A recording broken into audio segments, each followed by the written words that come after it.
Okay. Welcome to the January 1st workshop of the Eureka Springs Parks and Recreation Commission. There's no need to take roll as this is not a voting meeting. First item on the agenda is to discuss scope of repairs for Magnetic Spring. Scott, I'll let you and Staci kind of take the lead on this. Thank you.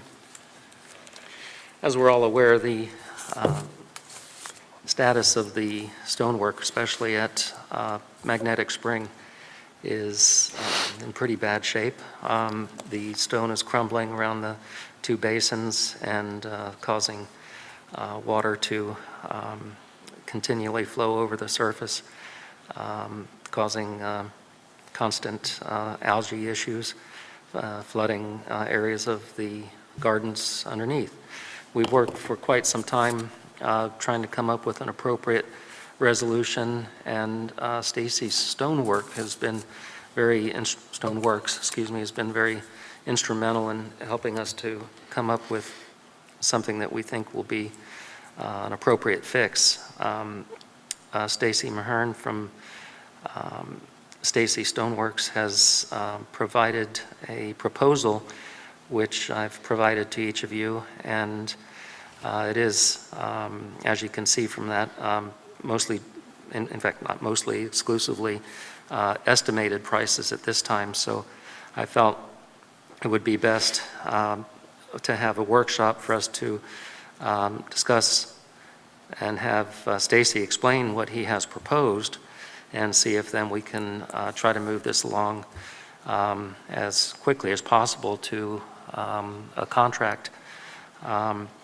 So Staci is here, and Staci, if you would like to proceed to the podium there, please state your name for the record, and then maybe give just a brief overview of what you are planning to do to effect repairs in this area, and then the commission might have some questions for you.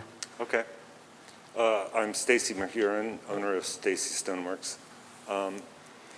And pertaining to Magnetic Springs, as he was saying, the issue is the overflow water and an actual drainage issue upon that one, that the drainage isn't adequate for the size of the amount of flow that can happen on these events, or a lot of times really, and it clogs.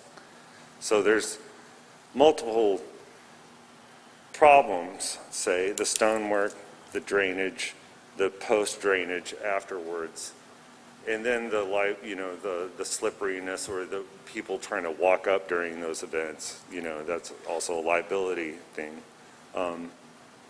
So I guess what I tried to incorporate was what did they do at the beginning when they built these? And they would always build a square, almost square stone cauldron, say, to accept that, and they would build another stone way out into the street, into the main tunnel downtown. And they're under all of those somewhere. They've been covered up, they've been messed with in the future afterwards. But really, that's what I was like, okay, how do we create that again? And so, not knowing in that spring, if you're familiar with it, just in your mind, there's a bluff, and they built on this bluff. And a lot of times those bluffs will rot where we've held back the earth on them. And so that will get undermined there. So not knowing exactly where that bluff is, coming down where that patio goes below, that's why part of this is to be determined. Because to see if we can get under there, under the main basin down below, and put two 12-inch culverts under that with a grate over that. And also at that same time, and this is the water engineering part, right? So you'd have another 12-inch in that upper pond for its overflow also. So you'd get a longer prolonged period before it would ever overflow. So then on the face of that circular lower portion, we would have like the car garage grates into a big square manifold grate, where underneath it would be two 12-inch main drains. And at that point, the existing patio that you have there is leveled to where it tilts the water back into itself on a wall that it's holding it in, kind of, and then pouring it on the beds. For just the cost prohibitive part, we'd like to leave most of that there. Dig up where we have to, near the basin. And then afterwards, once we take out the stairway up, because that does need some re-engineering, it could use it to stop erosion control, or to make erosion control. And then at that point, down the stairs, you have this old kind of step up and curb of old concrete still before it touches the new. Staci, you need to stay closer to the microphone. We can't hear you. I'm sorry. Sorry.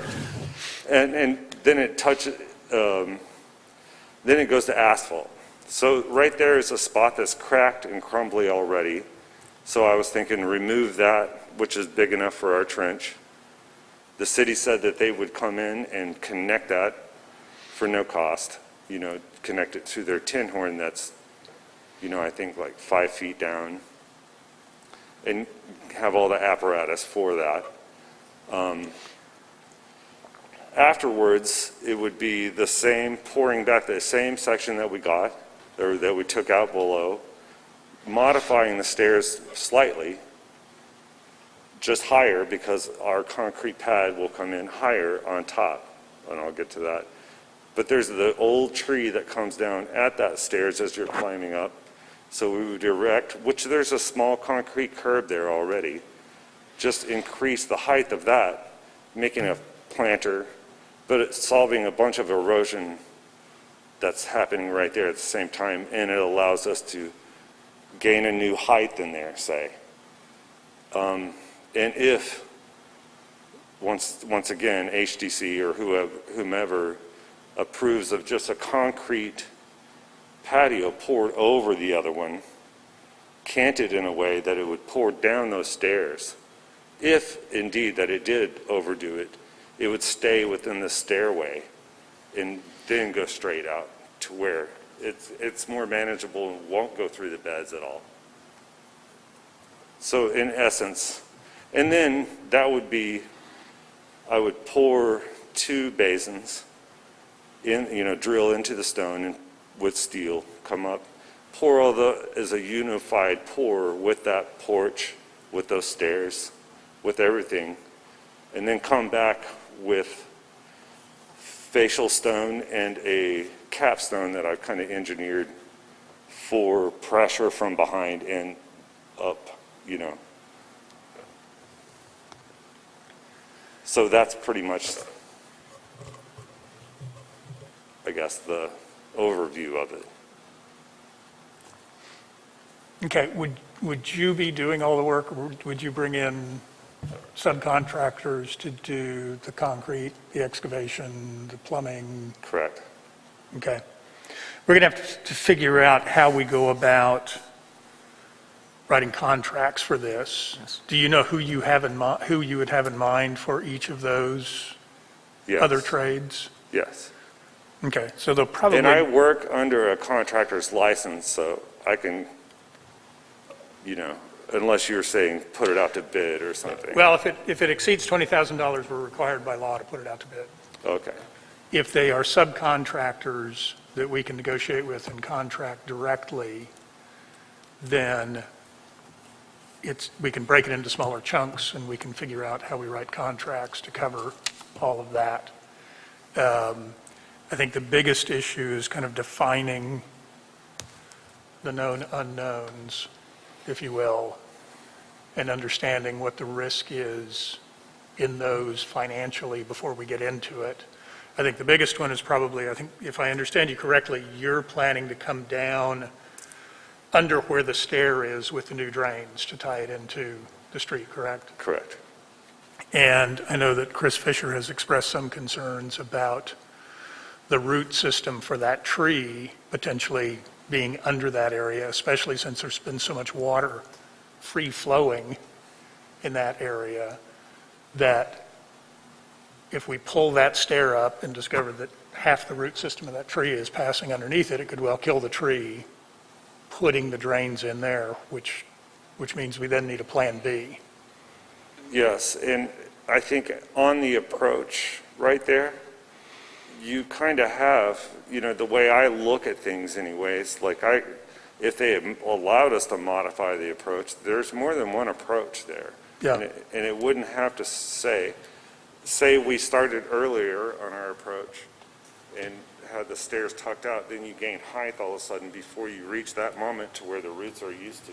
Yeah, So if I can even get those pipes 12 inches above those roots, which is still below the old concrete steps, because we'd still take those out, and re-engineer the height beforehand, yeah, re-engineer the height, then I think, once again, and we get grade, we get all these, except two 12-inch pipes. Right. That's pretty massive. yeah. But And I see what you're saying. What you're water, saying is essentially just take the whole stair and move it out this way, so you're gaining all that space underneath it. and we're adding height to the platform. To the So plaza therefore, itself, we yeah. get to get higher than it was before, aim higher. And they have a run. You have a stair, and then they have this run. Yeah, So imagine we just come a little earlier, float out a little higher, and then go into it from just a different look, and it would end up with a little wall on this side, to make it pretty, and yeah, a little wall on that side to make it pretty. That would affect the cost. All of those little things to achieve in the bigger goal, what we all want. I think my idea makes sense in some ways, but just that achieving that comes with these different prices. right. And I think Maybe. that's where we, from our fiduciary responsibility, need to figure out how to define the costs as well as possible. Well, I would then go to all the subcontractors that I would use, and this time say, I want a bid. Yeah, And they'll give you a bid, and I'll give you a bid on everything. So there's where you would do that. It might be more expensive doing it that way, So Yeah. I always try to save money, Right. usually, and, So Yeah. I understand where you're at, though. And I can get those bids for you and just kind of hand them to you. yeah, I think that's going to be, we're going to have to come up with a little bit more defined scope of work, bid against that scope of work, and I think Scott can work on that with you and refine this a little bit more. And then actually identify what the possible issues that we may run into. And I think that's the biggest thing is defining where the variable is in the scope. So just like if we run into the roots, then the stair needs to move out so we have more room.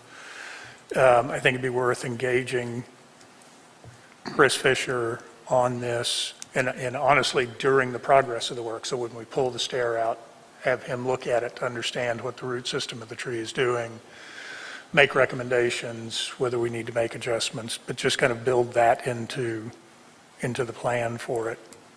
But you're proposing doing this without tearing up the majority of the plaza and without taking down the wall. Correct. If I could get a machine up there even to expedite things, I would have to take down like 2 foot of the corner of that wall and then build a little buttress right there where the stairs are, Yeah, and so that the machine could squeeze in there, which would be helpful also, and then rebuild that part. Right. But yeah, I would in essence leave all the facade that you see currently. That would not change. The approach of the whole place really wouldn't change that much unless we drew the stairs back. And the basins themselves would go in, the same place. okay. And we don't, I mean, you've looked at it, you don't have any idea whether there's anything left of the original drain that would have been built as part of the construction of the spring? The stone, Yeah, if it is, it was severed from working probably when they put the tin horn in. And I believe that's the problem with your existing drains, is they were put in, and then the tin horn was put in like 2008. And so when they did that, they just dug and hit a drain, didn't even know it. And so it's not even connected to the tin horn. I crawled all the way through that tin horn, and there's no drain. there's nothing connected to it. No, So so it's that's filling it. It finally drains out because it's just pinched or something. Right, But but it's just draining out into the soil somewhere and then leaching out. yeah, and then maybe sinking or, who knows what it's Yeah. doing. So it is, its own problem. Okay. But another issue, though, that is one that is hard to see is the bluff itself. And when I go to pin on that bluff, I have to get down to the good stone. And Right. just like, where is that?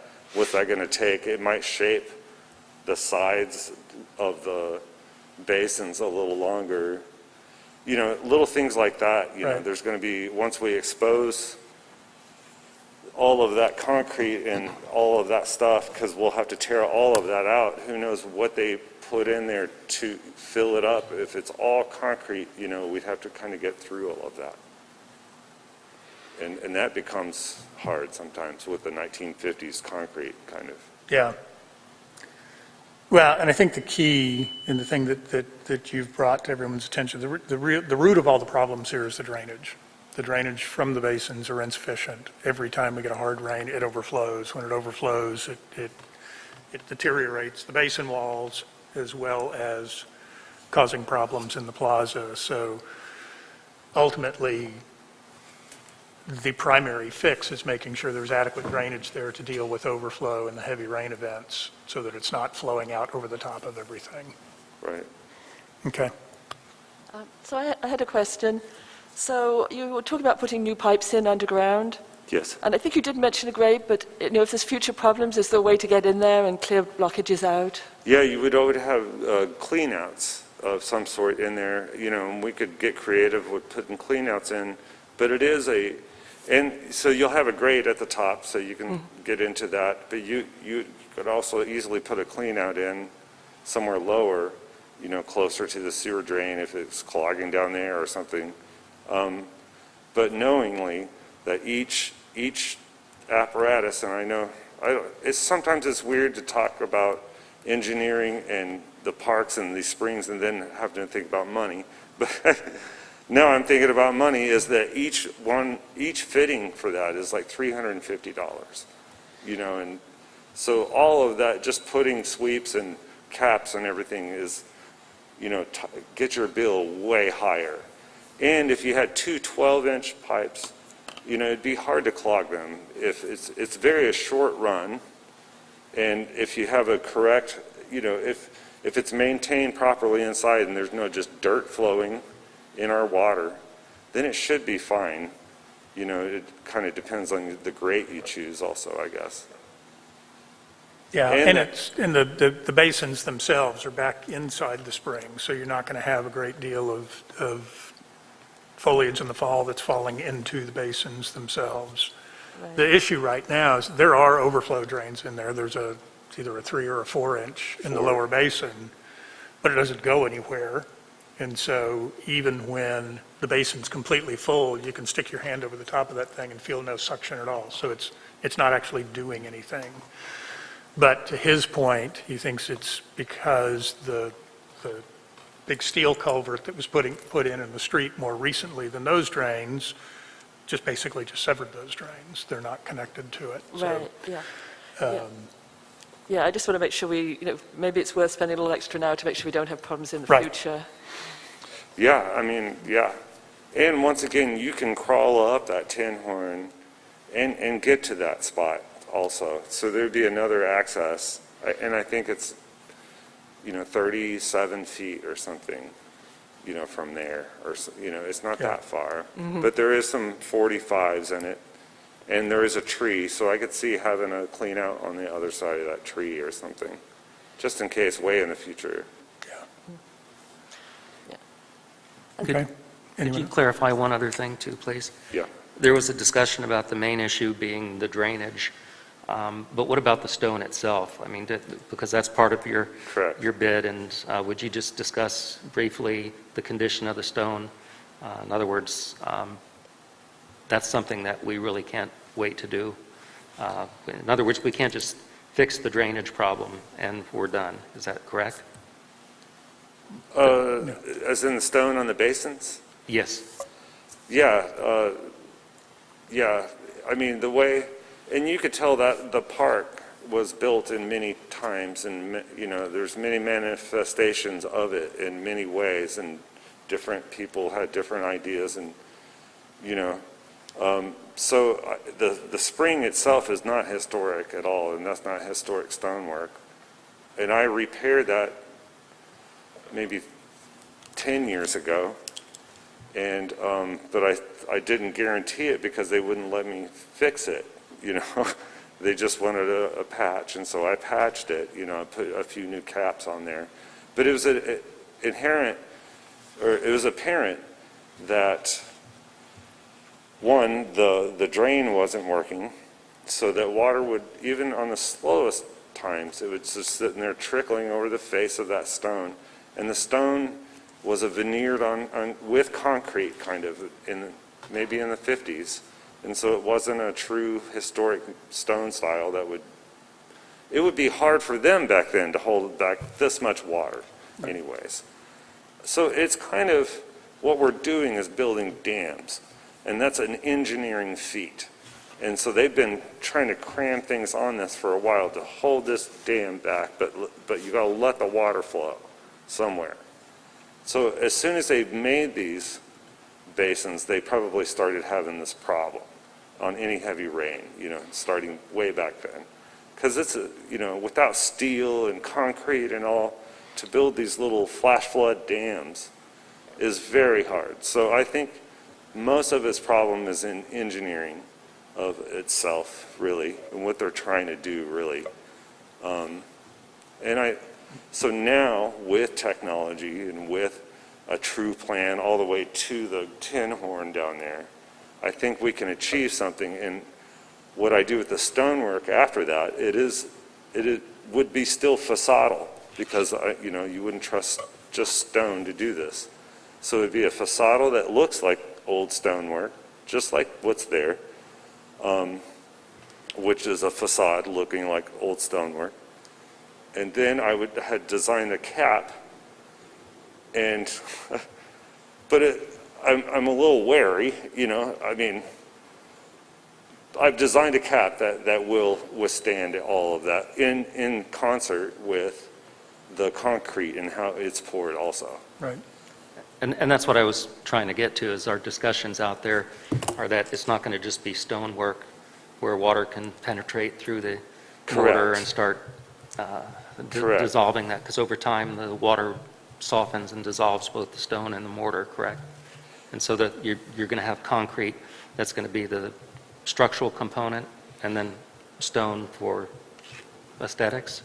Correct, and the capstone will be a structural and aesthetics, and be a roof, say, with a drip line underneath it,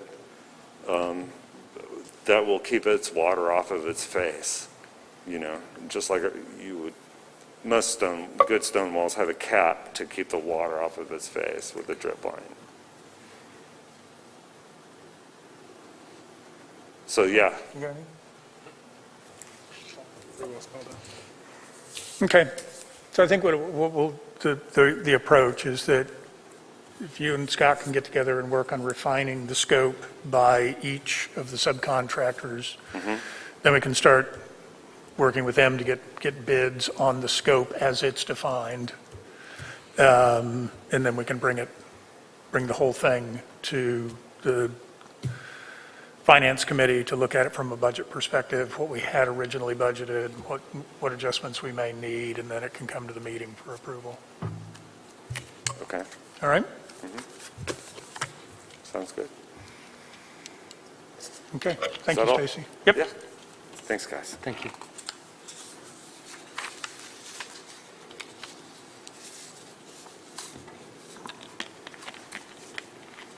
Okay. What do you want to do next? Well, Art or the softball tournament? the art, I don't see anyone here to speak on that, but I do believe it's so hard to see with the light shining in my eyes. Is that Danielle sitting out there? Ah, very well, then. Could we go ahead and jump to that so she could cover that? Okay. The next one is a proposed softball tournament. In reality, I think what is being proposed is a series of tournaments that would continue on an ongoing basis. And so we, of course, have a baseball or softball field that hasn't been used for that purpose for quite some time. And Danielle Tamarchio, that is proper pronunciation? Tamarchio. Tamarchio, I apologize. Danielle Tamarchio had proposed a tournament and followed up by subsequent tournaments, and I'll let her take it from there. All right. So my name is Danielle Tamarchio, and I grew up in Carroll County. My family came from Southern California and moved here in the 70s. I was born in the early 80s, and so my mother decided that she wanted to have a softball team when I was 7 years old. And so she started, she got onto the, I believe back in the day it was called the Carroll County Baseball Association or something like that. There wasn't really softball in Carroll County, and so she started a league. And I played for about 4 years, and then we moved on, and she started fast pitch softball in Carroll County. And it was really awesome. We had leagues. We had Green Forest and Alpena and Eureka Springs and Oak Grove, and we had Blue Eye. We had all these different towns with teams and leagues, and we'd all play together, and it was great. And she even started co-ed softball leagues as well. And so it just gave the community and the kids more things to do. And but after I grew up and moved away and I was no longer here, it kind of all fell by the wayside, and it all kind of died away in the mid-90s to 2000s. And so I've made it kind of my I guess my goal in life to come back and revive it, because I started playing over in Berryville at A.L. Carter Park whenever we didn't even have a field. We had an actual grass field that we went out and played in. We didn't have fences, we didn't have anything. And my mother was the one to start that and brought that all for us. And so whenever I first moved, I moved away and I went into the military, and I moved back in about 2010 or so. When I moved back, I realized that the field that I played on is no longer even really utilized as it used to be. I found out that the fields over here were no longer utilized like they used to be, and everything was falling in disrepair. And so I really didn't appreciate that. I didn't think that was very, we weren't using our resources wisely, and they weren't useful for the community anymore. And so I was working in town, I was living in town and working over at Crystal Bridges, and so I started on Tuesdays. Anybody could show up at the Leatherwood softball field, softball/baseball field, and anybody that wanted to show up, they could show up, and I had equipment, or they could bring their own equipment, and we'd play a co-ed softball game. And usually 25, 30 people would show up, and we would just play a game. And that's it. We didn't pay anything, nothing, everybody, but there's tons of interest in it. And so I moved away and finished my degree in sports management, so I do have a bachelor's from Wichita State University in sport management, which means I could pretty much run a community center and build all the programs for a community center. I could go to an MLB park and run the marketing department at any Major League Baseball stadium.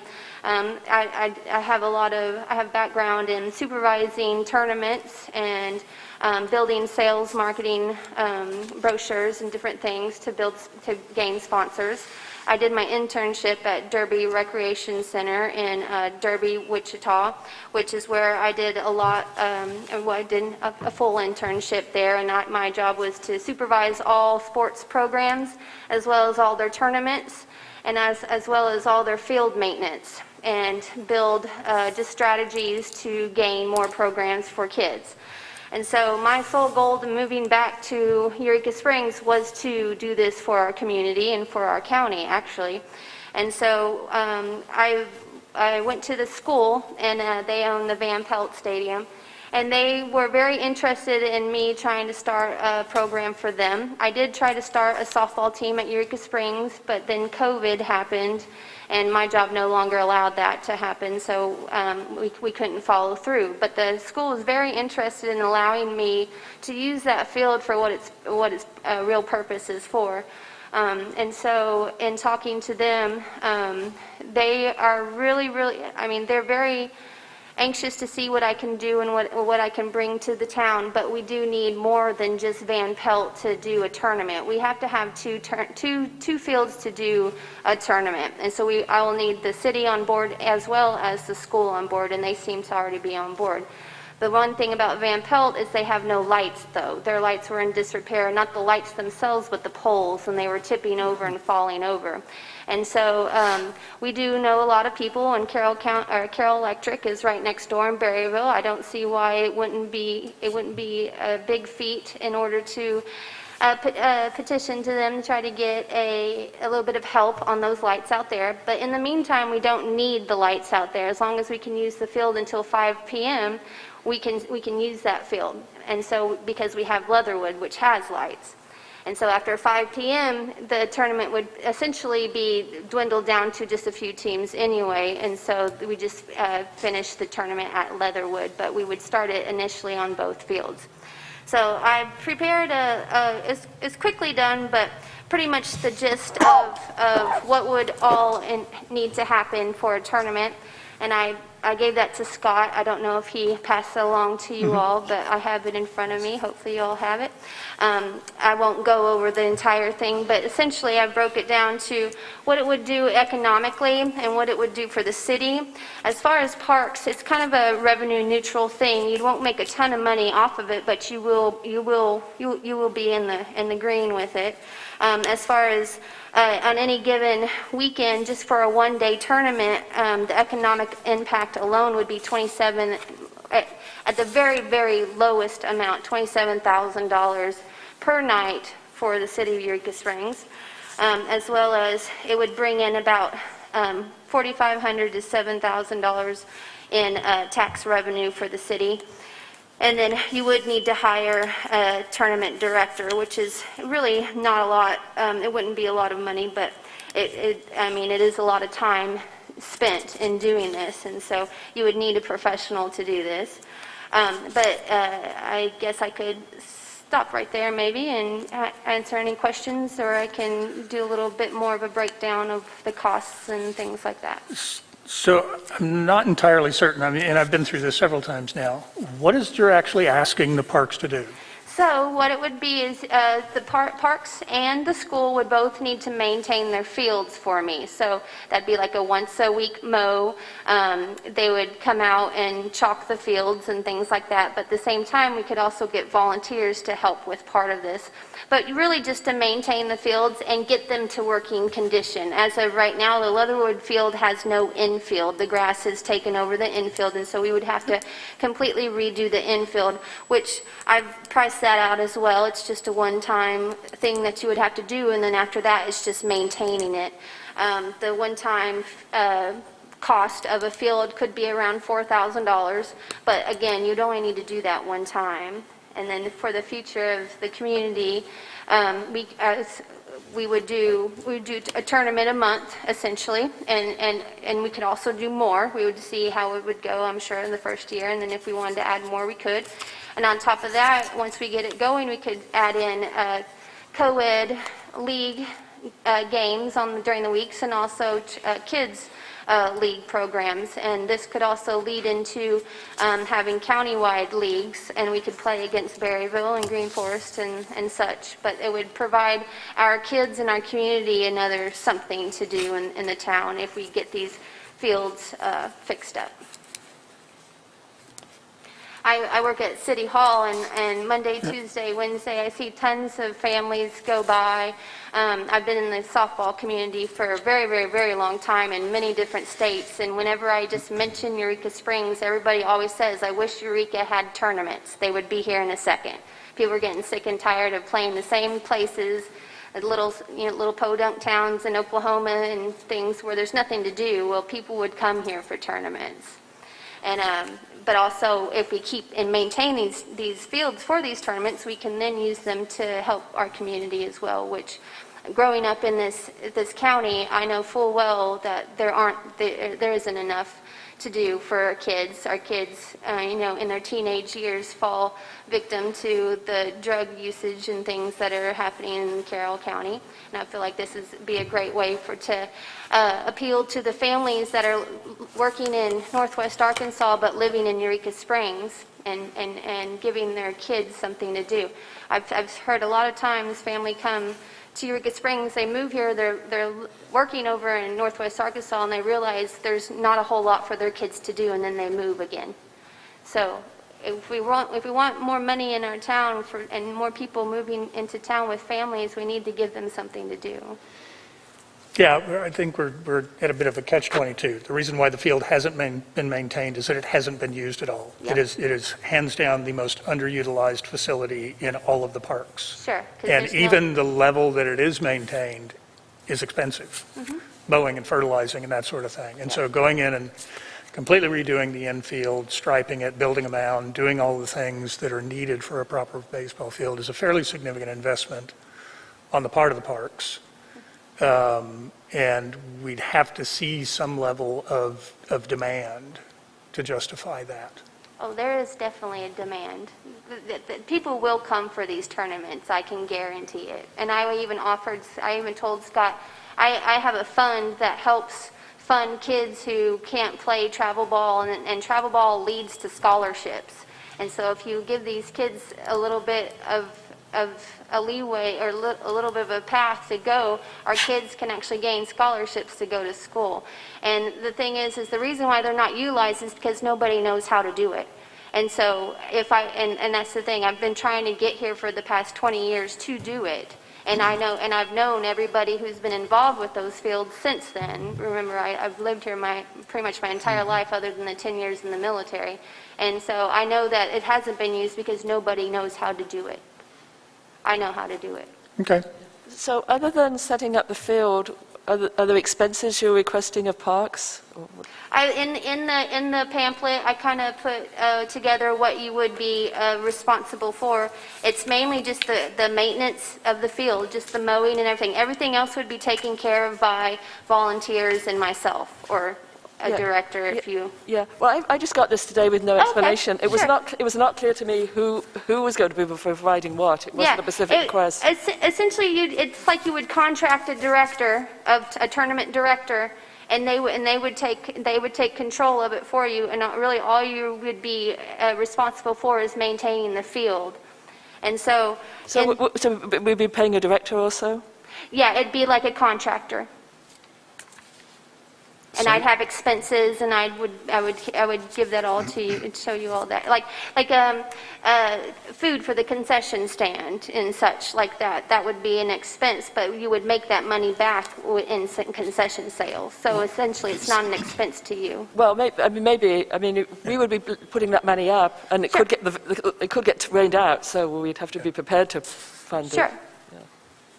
Yeah, I think if you can present this in a more, let's say, business-friendly, like, here's the expenses that we'll need, initial outlay to get the field up to date, and then how much is it going to cost us to hire a director, and what are going to be the running costs, and what sort of income are we going to get to defray those costs? I think what you said was that it would be revenue neutral, which sounds fine if it's a benefit to the community. Yep. And then the other part is, have you spoken to so you would need to involve the school, if I understand correctly, with respect to Van Pelt? Yes. So have you spoken? Yes. Because that's obviously a part of. Yes, that's what that's how this started. I started with the school first, and they Okay. are very, very interested in having something happen with that field. It's just they cannot do it themselves. They cannot manage and do it on their own. They need somebody to do it for them. So essentially what it would be is I would use that field, but I'd lease it from them. And Okay. that's how they would make their money. And then also that they would provide the volunteers and teenagers working community service type hours and to do the concession stands and do the trash and things like that. Okay, So so essentially it'd be a volunteer. So I guess what I'm hearing is, so you have an arrangement or a potential arrangement with the school to get it upgraded and ready to go Yes, and they're- run, and you would just be paying them a lease arrangement? Yes, they are Okay. willing to work with us to do this, yes. Okay. So how many, if any, softball teams that could take part in these leagues exist in Carroll County currently? It wouldn't be in our county. The way travel softball works is pretty much in the quad state area is where your teams would come from. So Kansas, Missouri, Oklahoma, Arkansas, that's where all these people would come from. A travel team travels anywhere from their hometown to up to 3 hours away to travel. So you'd have people from Wichita coming, you'd have people from Kansas City, you'd have people from Oklahoma City, Tulsa, Little Rock, probably Fort Smith, Clarksville area, Harrison, Branson, Springfield. There are hundreds and hundreds of girls softball teams, and these ages would range anywhere from 7 years old to 16-year-old. So every 2 years is an age range. So 7, 8 is an age group. 9, 10 is an age group. 11, 12 is an age group. And so you would essentially have hundreds of teams, and I guarantee they would flock here because, like I said before, teams are sick and tired of playing the same places over and over and over again. And to come to Eureka Springs where there's actually things to do and see and go camping and, you know, the zip lines, whatever else, you know, they would rather come here to play. Kids in travel ball, their parents they make good money because travel ball, it costs thousands of dollars per kid to play every year. Each tournament that they play in can cost anywhere from $200 to $700 per team to play in the tournament. This is already costs, and these are already things that these teams are already paying. It's just the appeal of Eureka Springs would bring them here rather than, you know, that little bitty, you know, no-name town on the other side of Fort Smith. You know, they would rather come here than go there. Okay, well, I think you'd mentioned something about playing with Berryville, and you'd also spoken about having teams set up here. So how would that fit into this picture? Okay, so the teams that would be here would be mainly like a community league, sort of like something that you would see in a community center, you know, like the little basketball leagues and things like that. And so you would essentially have like Tuesdays and Thursdays our kids' leagues, and you'd have 2 or 3 games a night, and the teams would sign up. There would be like a sign-up process. It'd be like an 8-week league, and so every week they'd get to play a game, and the teams would sign up and play, or the kids would have, or the kids would come and sign up, and you'd put them all in groups of teams, and then you'd essentially have to have a volunteer coach, and so that these kids could have recreational league games. Okay, so and you would do like maybe 2 seasons, 8 weeks each. Okay, so the director that you're asking Parks to hire, would that person be responsible for that league also? I'm sorry, I didn't hear what you said. Oh, when you were talking about Parks hiring a director, would that person also be responsible for setting up these leagues? Yes, ma'am. And would Parks be responsible for paying the costs for those leagues? Yes, ma'am. And there would be hardly any cost for those leagues because those leagues are only a couple nights, a couple hours a night a week, and so it'd be like the only cost you would have on that really is lights, and then maybe a little bit of maintenance for those. And actually, volunteers can do that. And I have a lot of people who are willing to volunteer to do this. Yeah, but that would be extra time for the director that we'd be paying for. No, your director, you would pay a blanket fee, and they would go off of that blanket fee. It'd be depending on the profit that you would make, up to a certain amount, you'd pay them a little extra. So on the page, and this is just a roundabout, I didn't say this is what it needs to be, but the tournament director, it's on the second, or on the last page, I put at the bottom, you'd salary the director at $2,500 for the year base, and then you'd also have sponsorships. And so you could get restaurants or people to sponsor the tournaments or the field. And so you could create banners and have them out in the outfield. And so the people who do come to town, they'll see these banners, and you can make sponsorship money through there, so that you can tell the director, or let the director, if they do bring in your sponsors, give them a 20% cut of whatever sponsors they bring to you, as well as after every after you make $8,000 for the year, you would pay your director $1,000 for every $5,000 after $8,000 profit. It's on the very last page. So you're saying the director would also be the person that's going out and marketing this Yes. to all the businesses in town? Yes. That sounds like a full-time position to me. It's not. I've done this for 20 years. When you've done it for a long time, it's pretty easy. Okay. And I've already got everything in place. I've already got brochures made. I just have to plug and play names and entities. So I guess I'm looking at the soccer league that operates out of the fields here is other than maintaining the fields, there's no cost to the parks. They manage it, they direct it, they bring in the concessions. There's not an ask for parks to make an investment in it on an estimated income. I think if because of the lack of use and the lack of demand for the use, if we could see some demonstration of need that would justify the expense to us, then that's one thing. But we don't see any physical evidence of it at this point.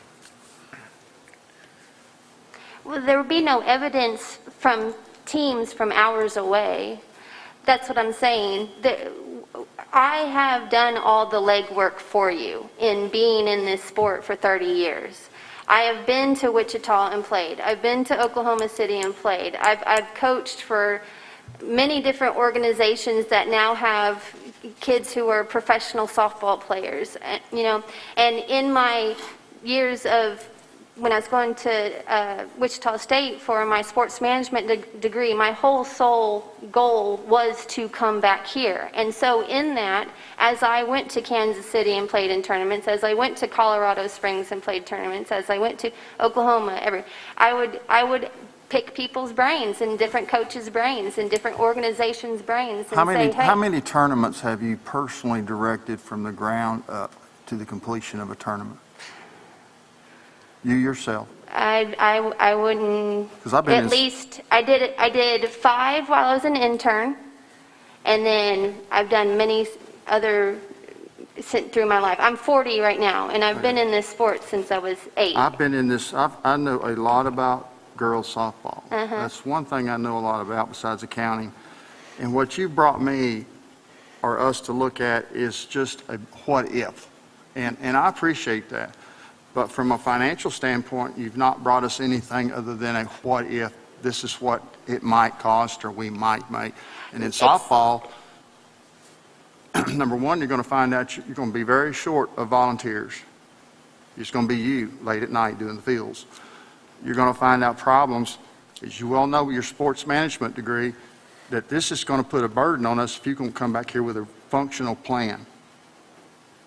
That, what you've sent us is not functional in my opinion. I don't think you know how many hours I've spent on these numbers. Well, that's what bothers me. And these numbers are actually the very lowest you could ever get, even Are if you the it's- tournament director that's going to get $2,500? It could be me, it could be somebody else. All right. And the thing is that 2,500 isn't a set number. These are all very, very, very low numbers. And so even the mowing, I know how much the people are paid an hour. I know how much it costs for these materials. I know how much it costs to put the tons. And actually I've also gave him an actual graph of how much dirt it would take to fill in your infield and how much, and so that number is an actual number from me going out and asking people how much is a ton of dirt. And so all these numbers are actual numbers that I have gotten from actual statistics, and then and it's all very, very, very at the lowest. Like if this failed, this is what you would make. Okay. And I can bring you references from many different teams who would tell you that they would come and play. Why don't you put a tournament together and see how many people are going to come from all this I can't put a outlying? tournament together with no fields. I understand that, but don't you have to bid for these tournaments? Bid? What do you mean bid? You don't have to bid for tournaments. In what sense, I guess? I guess a lot of times you're in competition with other cities to host a tournament. No. USSSA is the overall national organization. Anybody can be a USSSA representative in their city. I'm talking about on regional or a national Yep, basis. regional as well. Actually, I know Lance Nation, who runs the tournaments in Bentonville, and he's on board to help me. Okay. And Lance Nation owns the Legends organization, who also would come and play in a second. I know Tulsa Elite 316. I know Wicked Sticks organization. I know very, very many, a lot of organizations where kids pay upwards of $4,000 a year to play. These numbers aren't just pulled from a hat. I've done a lot of research to get these numbers for you. This report was kind of just thrown together because Scott asked for it, and so if you would have given me a little bit more time, I could have gotten you something a little bit better. But on the very last page, it does tell you the cost of average costs, I guess is what I'm trying to say. Mm-hmm. And then an average profit. Okay, so I don't know that any of us are questioning the validity of the numbers. That's not what we're looking at. What I think all of us have said is that it's not clear what you're asking of parks specifically, and what parks' return would be. I put with the costs. That's what it would be. So the average cost would be $52.10, but that again is. So that's the cost per tournament, 2 parks? Yes. Okay. So we would be buying the awards, we would be buying the concession food, providing the janitorial, paying the police, and not the tournament. Pretty much, yes. And then I would just be, the director would just be managing everything for you. and when you say underneath that, you have profit, average profit. So average cost $5,200, average profit $6,300. So you're projecting that we'll make $1,000 on each Yes. tournament for parks. Yes, Okay. per tournament. And that's after everything, even paying your director and everything. Is some of, okay. And that's So per parks tournament- specifically, or is that split with the school for the other? So the top portion would be parks, and then there's a little portion a little bit lower for ESHS. That would be their portion of costs, because they'd have costs as well, as far as utilities like water and lights. Okay. And the school would have an incentive to help and volunteer, because essentially you'd be paying them a lease to lease the field, and then also you'd give them a portion of the concessions if they are willing to provide the volunteers. And so they would be the main basis for your volunteers, and as well as my volunteer base as well. So you wouldn't be just solely relying on the school, although I'm pretty confident that they could handle the volunteer side of it. You just said our volunteers. Are we expected to find the volunteers? I have volunteers. And really, once your tournament gets going, the only volunteers you need is some people working the concession, making sure the trash is not overflowing, and then myself or director or whoever would be supervising it, just, because, things can get, accidents or injuries or whatnot.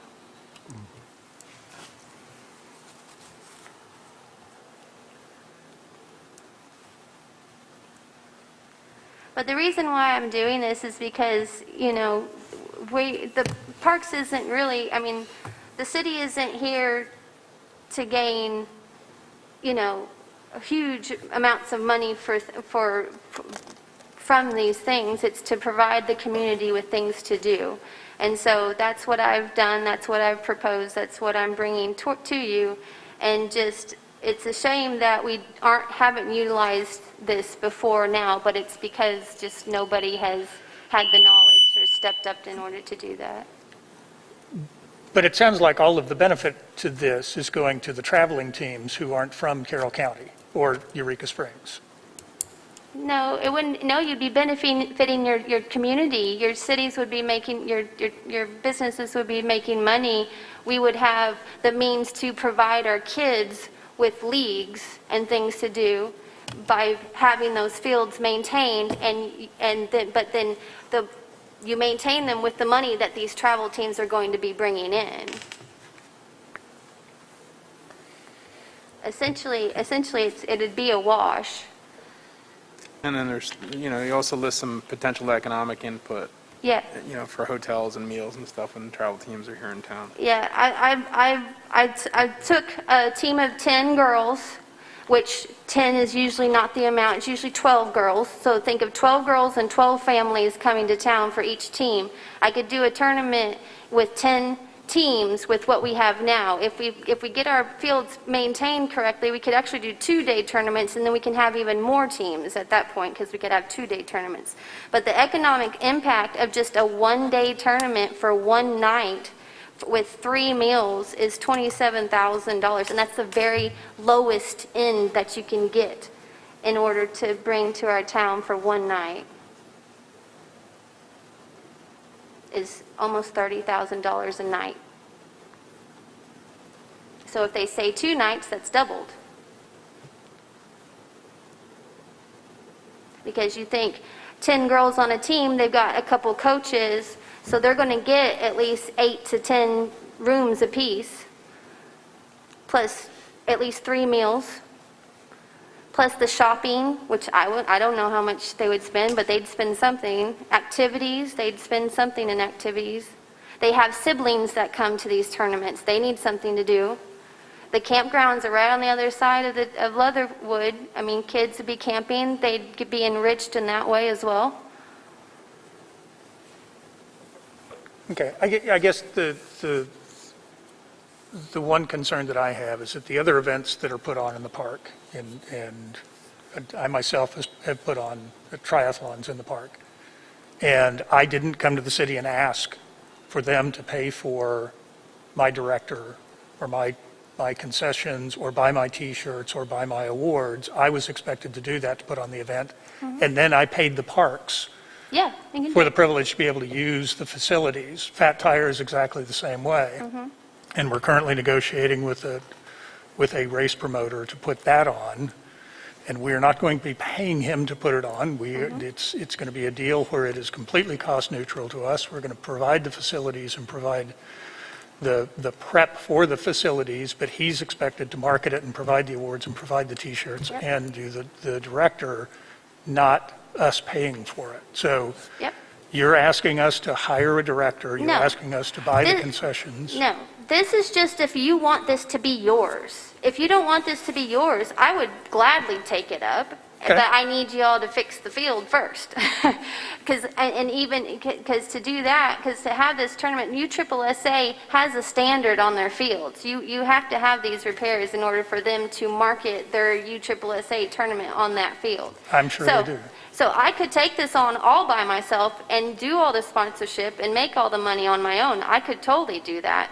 But I need the fields repaired and helped and maintained by mowing them, regularly and things like that. And so in that, it could always be, I'm just leasing the fields. We could do it that way as well. I just did this to show you exactly what it takes Okay. to do a tournament. You don't have to do it this way. So has the high school agreed to, does the high school field, does the Van Epps field need to be upgraded in Yes, any way? it does. The only thing, they've been maintaining it. They have a few minor repairs. Like I said, the only big repair that they need is lights. But we don't need the lights at this moment. As long as, we have good weather, it'll be fine. But after 5 p.m., it starts getting dark. But we don't need that field past 5 p.m. to get through the majority of the tournament, because once you get to 5 p.m., you've only got three teams left because you knocked all of them out. And so we don't need that. But they are more than willing to do the upkeep on that field in order to allow me to do this. And in return, they would make a little money on these concessions, or they would make money in a lease, however. Okay. This is not an end-all, be-all. I was just trying to show you the exact, what it would cost to do something like this and the basics of it all. Okay. Can you get us the field standards that we would need to meet? The field standards as far, like what it needs to be. facility standards, yeah. What it needs to the standards of the field, okay. Yep. Mhm. Then we can take a look at that. We can figure out what that's going to cost, and then we figure out how we offset that cost in working a deal with you and putting on a tournament, and we see how they go. All right, Sounds right to me. okay. When do I'm assuming the tournaments run all summer long, but They- how far into the fall do they run? They start about the beginning of March because it's too cold before March for the bats. So about the beginning of March to the end of, till Thanksgiving is usually the season. Okay. And so essentially I would aim for, a tournament a month, or maybe just 4 tournaments but to get your money out of your mowing, you would want to do a tournament a month. And then moving on in the years, if they're very, very popular, we could do 2 tournaments a month or whatever. Okay, well, I think really, what we need to aim for is proof of concept. If we make the investment in the field, and if we maintain the field to the standard that's required, are you able to bring the teams in that you think you're going to bring? And what are we going to be able to get out of that to break even? Because that's, quite honestly, the park's goal is to break even. We need to pay for, when we have events, we need to pay for our expenses in maintaining facilities or preparing facilities for those events. Yeah. And, sorry. So I think that's what, if you'll come back to us with, or give Scott the field standards that we need to meet so that we can figure out what that looks like. Mowing is not an issue. We mow anyway. We don't mow them as frequently as we would if they were being used, because it's not being used, but they are mowed, and then the soccer fields are kept mowed. Then we will look at, once you have a tournament or 2 behind you, we can look at what the total impact is to the facility, because I will tell you, there is not sufficient parking. If you're going to have 10 teams, there is not sufficient parking down there. We've run into that every event that we have. I've done the math of the division between the 2 fields, and the parking would not be a problem. Okay. I have a graph for that as well. Okay. So if you'll bring that, if you can get that information to Scott, then we can look at that and see what it would cost us to invest in that. Yep. And then we'll see where it goes from there. Okay. All right? Yep. Thank you. Good. All right.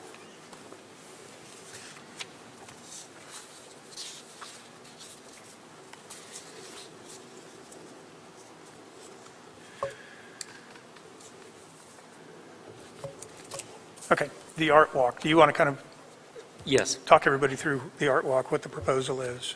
Yes. About a year and a half ago, there were some discussions at a commission meeting. Some of you were not on the commission at the time. Some people had proposed art in the spring gardens, and the commission voted at that time, based on a recommendation, by the then active Springs Gardens and Greenhouse Committee that there not be any permanent artwork in the spring gardens, just because they're so small and many other reasons. At any rate, that prompted a discussion, or various discussions about, well, is there any place within the parks that we should have some artwork? I talked with the then chairperson of the commission and the then director about possibly an art walk concept on Spring Garden Trail, culminating in Harmon Park, some additional artwork in the park. Well, the Eureka Springs Arts Council has proposed a donation of 3 pieces of art that would total up to $5,000 for location in Harmon Park. It's the area that's shown in the photograph, which that photograph was taken basically if you were at where the restrooms are and looked off to your right, that's where this photo is. And so they're proposing the donation of 3 pieces of art and then an additional at least 1 piece of art each year thereafter. The donations of artwork would follow the guidelines that were apparently recently adopted, and which I've provided for public art installations. The key things to realize is that any permanently placed art on city-owned property, including the parks, would have to be approved by the Eureka Springs Arts Council, the mayor, the city council, and of course, if it's on parks property, it would have to be approved by the commission as well. So at this stage of the game, it's just conceptual. I'm bringing it to your attention to make sure there's no particular negative ideas as to this. The specific artwork has not been even proposed at this stage. It's something that would go through the vetting committee process through the Arts Council, the mayor, city council, and then the commission as well.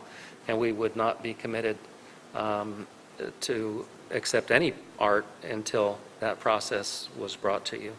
So at this point, I'm just looking for, obviously we can't vote here, but looking for comments, negative, positive, or neutral, for this as a concept.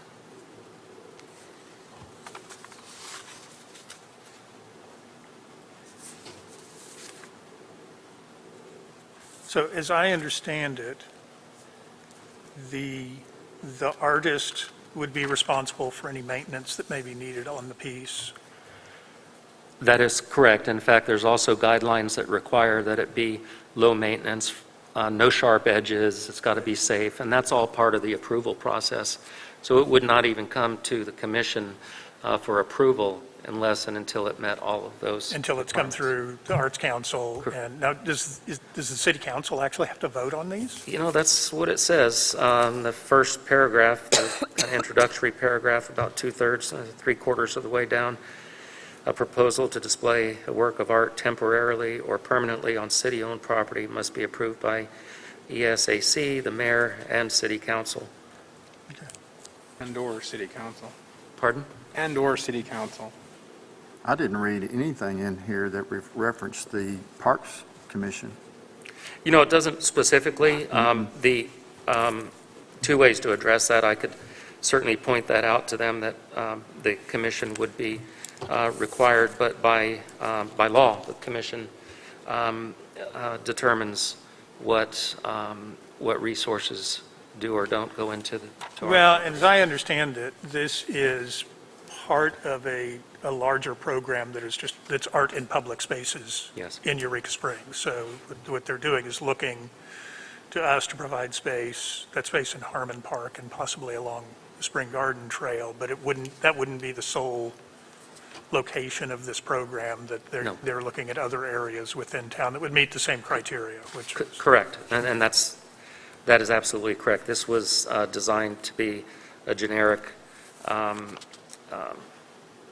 set of guidelines for public art installations, but yes, absolutely, it's already law that the commission determines what would or would not go on park property. Right.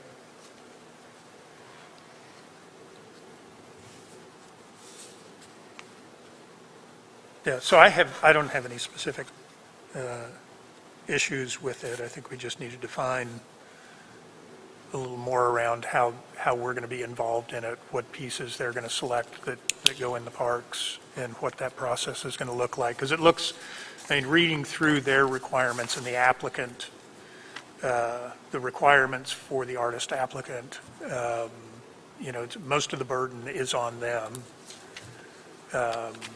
And so it's not like we're creating a maintenance problem for ourselves other than the grounds around it, so. There was something in there that I thought was unique, that the artist has to put a deposit down equal to what it would cost to remove his art. Did you see that? Yeah, So it could be a deposit sitting there for years. Well, a year anyway. Interesting.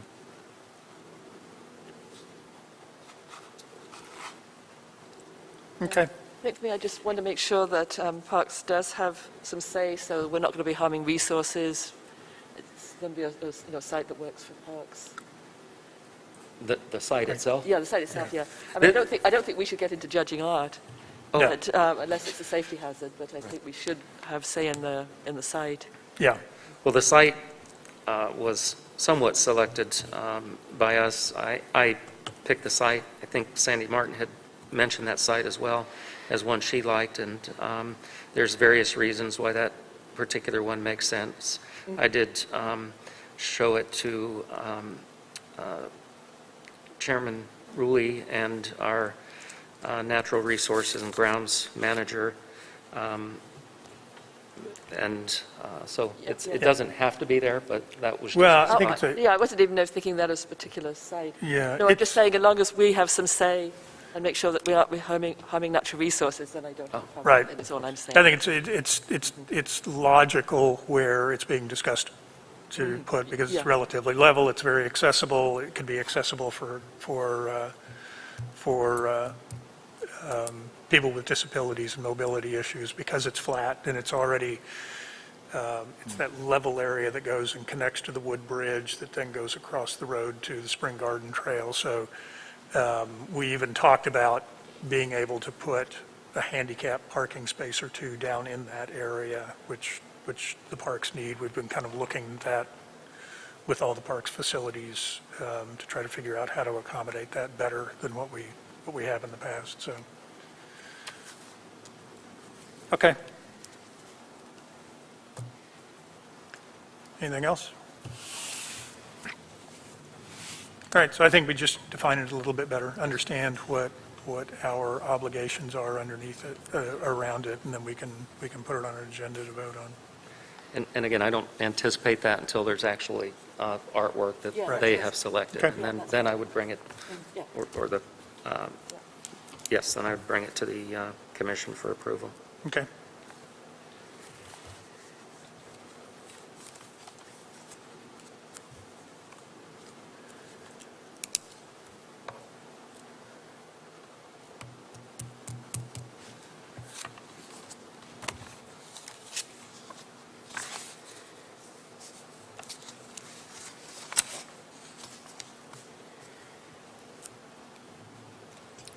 Okay, the Leatherwood water quality, that's really something we need to bring to the next meeting. Our intent, I know Scott attached the proposal from Sandy Formica and the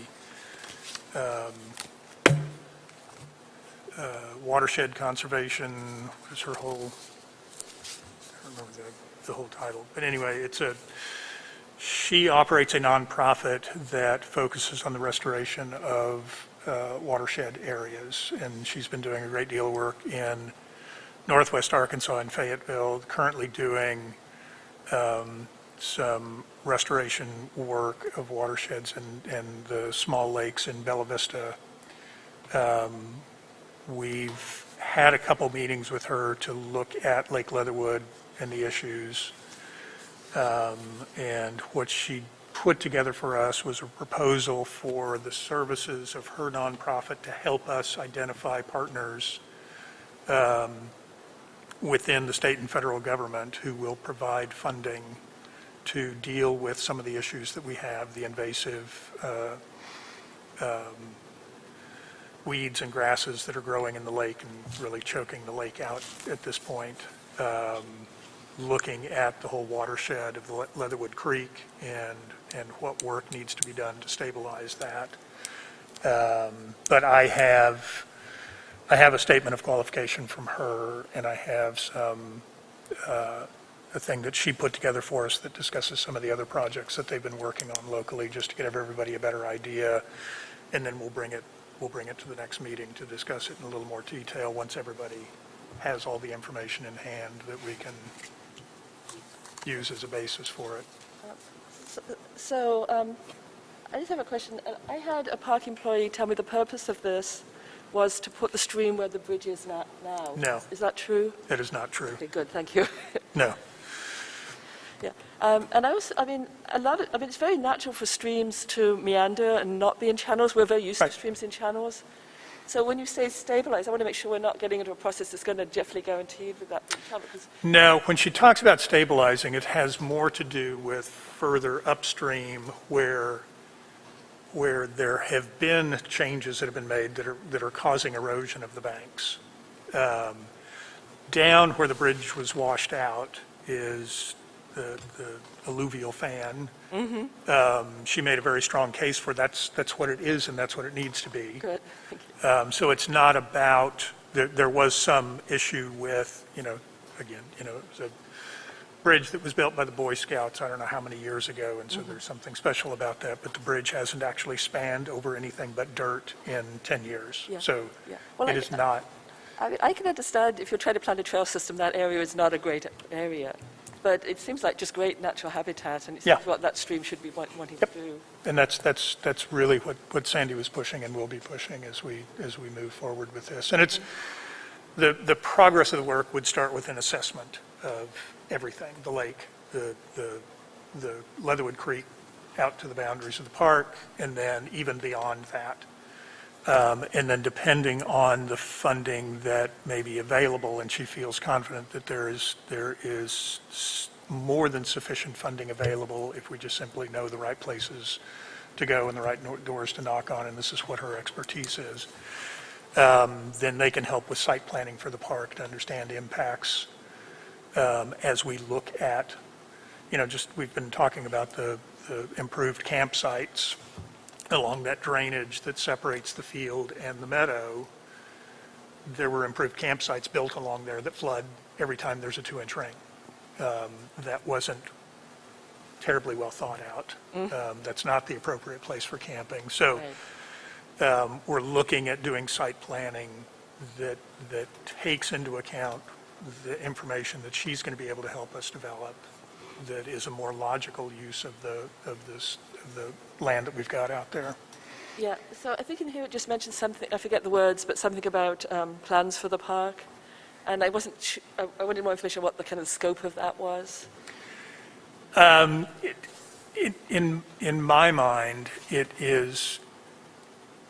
there isn't an intent to heavily develop the park. It's more a matter of how do we best use the resources that we've got out there. There's going to be a balance of the maximum number of campsites that we can have, the maximum number of cabins that we can have, should we or should we not have RV sites. The ball fields were part of that consideration. As underutilized as that area is, does it remain ball fields? Does it become a second day use area that relieves pressure off the main day use area up at the lake? So that's what a site planning exercise will help us do, along with experts that will be able to help us quantify what the impacts may be on the. So this is really looking at the area on either side of where the creek is. So it would be the campground and the ball fields, or is it looking? Yeah, but I think it's also going to. I know that Chris Fisher actually was engaged with Sandy through the Walton Foundation to look at mitigation efforts for runoff from the construction of the downhill trails originally. So the scope can actually go to the extreme boundaries of the park to understand all of the discharge into Leatherwood Creek and into the lake, and identify sensitive areas that need to keep people out of, areas that we can better utilize space. If we eliminate campsites from some of the locations that they are now, where's the better, more logical place to put it, where it's not going to have a negative impact, and quite honestly, where it's not going to require us to clean it up every time it rains hard. So that's really going to be the goal of it, is to give us guidance on how to best use the facilities. Yeah, and I guess I have one more question. I mean, we have a lot on the plate right now. Is there a particular reason for doing this now? I think it makes sense to do it now because then it guides the decisions that we make in the future. It's and this is why I didn't want to get into this until we had more information in front of everybody. But the proposal that she has put out is a not to exceed $10,000 over the next year and a half, that because her organization is a nonprofit, set up as a nonprofit, all it's intended to do is cover her expenses as she is engaging other agencies and looking for the grants and support and programs that will fund further work. So the real benefit of engaging her is having somebody who knows where to go to look for the money and where to go to look for the expertise and the technical support that we need to make good decisions in the future. And then it becomes, once the grants are in place, it becomes self-funding. It's not a financial drain for us.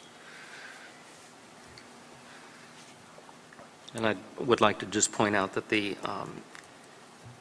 when you look at the lake right now, it looks terrible. It's just inundated with vegetation. My original concern that it was looked like it was algae, which could indicate various imbalances, a lot of nitrogen or what have you. And it's the main species out there is called curly pondweed. There's also some, it's called parrot feather, but none of those indicate poor water quality. I did look at the last time we had significant water testing. It was, well, a few years ago. And all of those, all of the test parameters came within the good range. So at least an initial reaction to what we see out there indicates that at least, the water quality appears to be good, and we're not dealing with algae blooms, that type of thing. Right. Right. I kayak out there pretty often, and middle of last summer, I was seeing something that looked very much like algae. It wasn't the green growth there. Yeah. And then a big rain came and it kind of disappeared. It wasn't there for long. Yeah.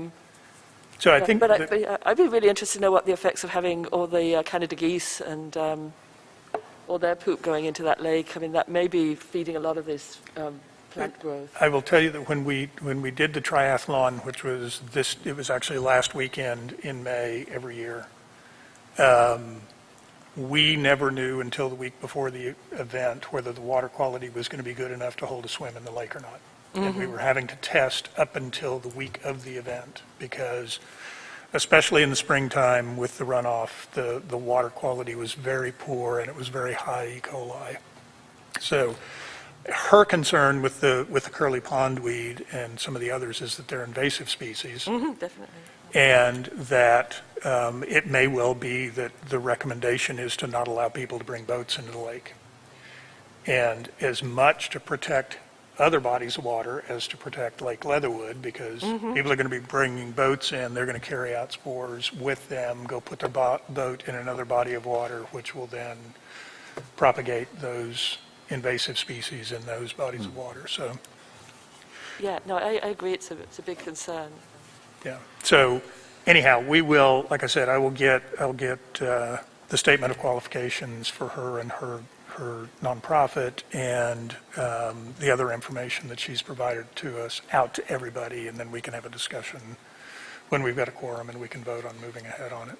Okay, yeah. The other thing we've got to do is Scott and I need to get together over the next week and go through the budget as it was approved at the beginning of the year, and look at some of the impacts that we know now, some of the changes that have been made, and then make recommendations as to what adjustments can be made in order to meet some of the new costs that we're seeing. And then that'll be part of that. It won't come to the commission for a vote until we have a plan for how it's going to be paid for within what we've budgeted for the year.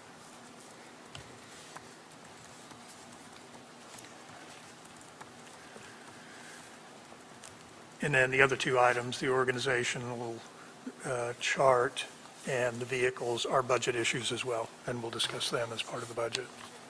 But just to kind of set the stage on the vehicle issue, it is a maintenance cost issue at this point, and we need to make a decision whether it's a cut our losses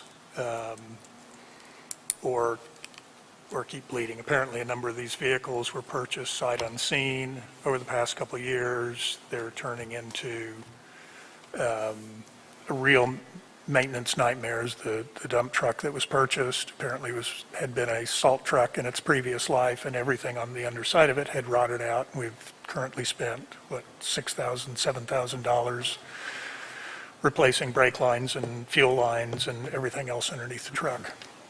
The skid steer also apparently has all kinds of problems and is probably not worth what was paid for it 2 years ago or a year and a half ago. So we'll have more information on those, and we'll look at them in the context of the budget and budget adjustments and make recommendations as to what we need to do with those things. Okay? Finally, comment on the organizational chart and job descriptions. I've blocked out the next 2 days to stay in the office, get that finished. We're well over halfway done. We're rewriting them basically from scratch. So it's been a big process, but I think the result is definitely going to be good. Okay. Anyone have anything else? Nope. Okay. Then we can adjourn.